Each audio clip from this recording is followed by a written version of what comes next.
Hello everyone, I am Cherilyn Silva. In this video, I will be talking about the education of the creative writing teacher, a study of conceptions of creative writing pedagogy and higher education, written by Rebecca Mannery.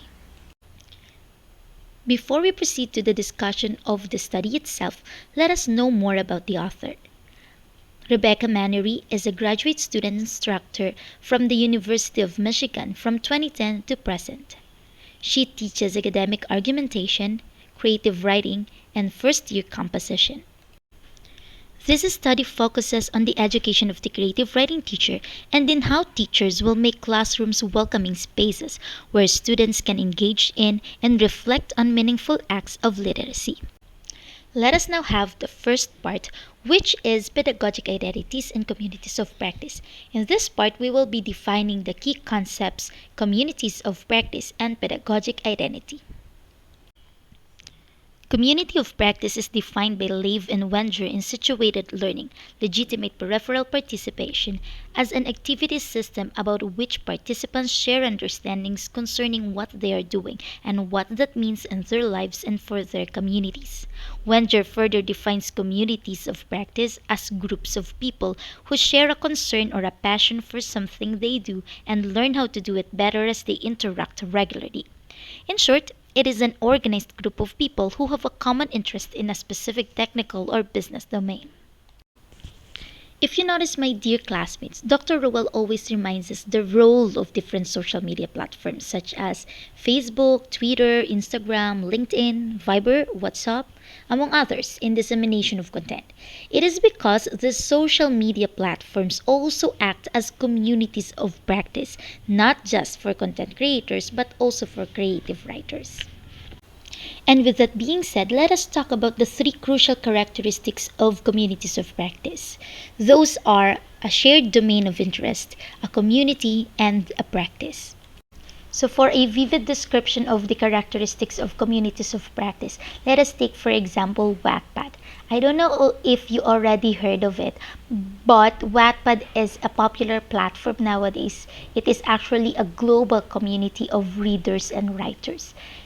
Let us take into consideration the first characteristic, which is a shared domain of interest. When we say shared domain of interest, that means the common interest or passion of the members. So in Wattpad, we can say that the common interests are reading and writing. And the second crucial characteristic is a community. So Wattpad is a community. It is a group of people who are interested in reading and writing. And it is not just a group. There is also interaction within the group. So in Wattpad, I just discovered that there is an inbox wherein you can send messages to writers or to fellow readers or fellow writers. So there is interaction. There is also a comment section in each chapter of a story or a novel. So you can write your comments, your reactions, your criticism regarding that certain part of the story. And there are also contests and competitions wherein you can rate stories to see who's the most popular or who's the most popular author, which story is the most popular or which story is the most read by the fellow members of the community. And the third one is practice. So practice here doesn't mean training or rehearsal. So practice here refers to the experiences, to the norms and culture or habits of the members. So in our example, Wattpad, we can say that the practice is into reading and writing. So I don't know exactly what are the norms or the habits, but one thing is for sure, since it is a community of creative writers and the readers, they are more on posting stories and commenting on stories. So actually, Wattpad caters you different genres of story, from adventure, fantasy, to recent literature genres like LGBTQ+. So I believe Wattpad is the best example of a community of practice, and it is also a best example of how we incorporate social media to creative writing. Another key concept on part 1 is pedagogic identity. Pedagogic identities represent variations in how educators understand and perform teaching within a broader social context. Pedagogic identity is also defined as teachers' beliefs and understandings of creative writing pedagogy, including their conceptions of themselves and others as creative writing and creative writing pedagogy teachers. So when we say pedagogic identity, we are referring on how you see yourself as a creative writing teacher. Okay, now let us meet the master craftsperson. This is actually the first pedagogic identity. So if you are a teacher or a creative writing teacher who see yourself as the master craftsperson, that means that you assume yourself as not just the master but also the expert of the field, and you see your students as the apprentice. So you build a relationship that is based on a master apprentice relationship. The second pedagogic identity is the famous author. Like the master craftsperson, the famous author is a recognized authority whom students are encouraged to emulate. Unlike master craftsperson, famous authors may have reduced course loads and teach only small classes of exceptionally gifted students. So the relationship of a famous author with the students is not the same as the relationship of a master with an apprentice. It is not as personal as that. The interaction is just superficial, and students tend to seek to become disciples of the author, not as an apprentice. The next pedagogic identity is the mentor. Like the master craftsperson, the mentor is an established writer who can offer guidance to the developing writer based on his or her own experience. The relationship between a mentor and mentee, however, is more intimate than the relationship between master and an apprentice. So if you are a teacher who acts like a mentor, your relationship with your student is more intimate. You are more personally acquainted to your student. So a mentor also functions as a trusted advisor who cares about students' personal growth as well as their development as writers. Mentors may offer life advices as well as writing advices and may use their influence to help launch the writing careers of their students. That is why the relationship is more intimate than that of the master and the apprentice. The next pedagogic identity is the eccentric. I believe when you first heard the word eccentric, you might be thinking about the word strange because they are actually synonymous. But when we say the eccentric as a pedagogic identity, we are just talking about unconventional teachers or unconventional creative writing teachers.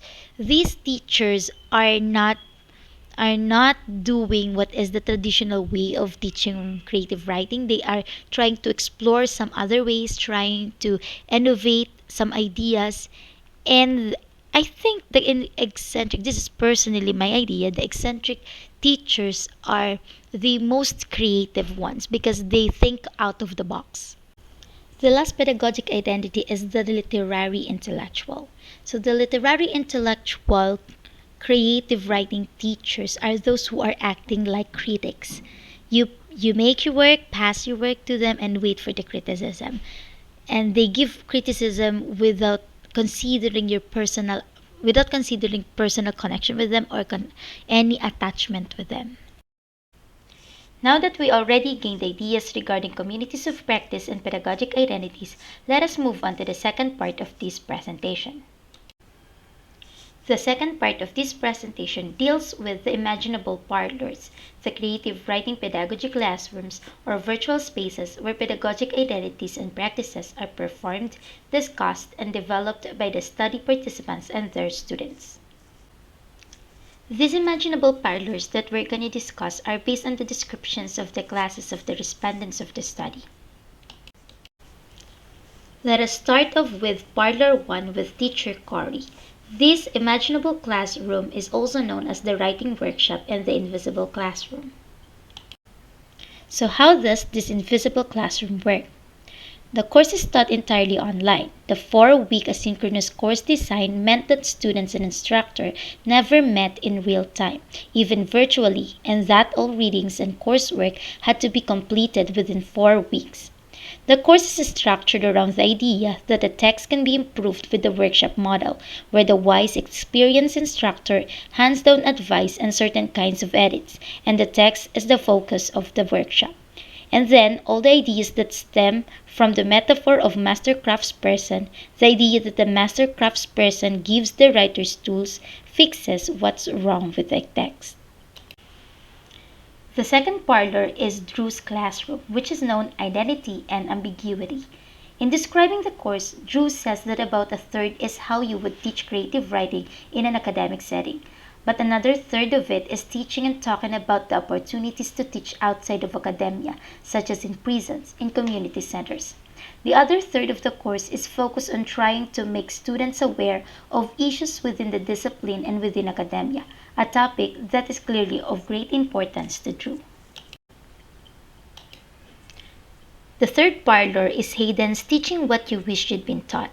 At the beginning of Hayden's course, they started out talking about their own experience in creative writing classroom and what kind of teachers they had and what they liked and disliked about their approaches. The aim of the course was for students to work out their own approach to teaching based on what suits who they are as a person and a teacher and what rules they are trying to achieve.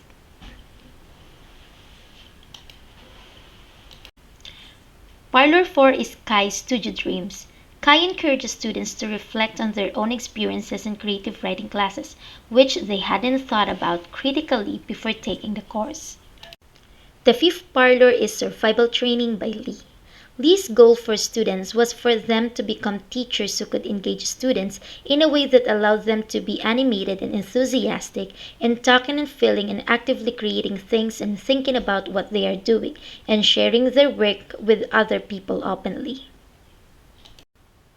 Parlor 6 is Robin's Passing the Torch. Robin differentiates assignments and provides students with choice and opportunities to lead discussions, present to the class, and make decisions about course topics, incorporating digital artifacts, group work, observations, and interactive learning. Robin's course provides students with teaching approaches that extend well beyond the traditional workshop. Finally, our last parlor is Terry's classroom, the master and the mentor. Terry is interested in having students explore the ways in which a creative writing instructor's own poetry or fiction informs and energizes the workshops he or she teaches. Terry writes and completes exercises along with the students and occasionally shares work in progress with them. For Terry, sharing work doesn't mean that you should force your poems on students and workshop your own poems, but it does mean to talk about the problems you have in drafting poems.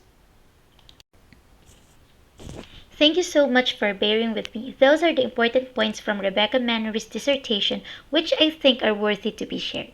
We are now open for further discussion.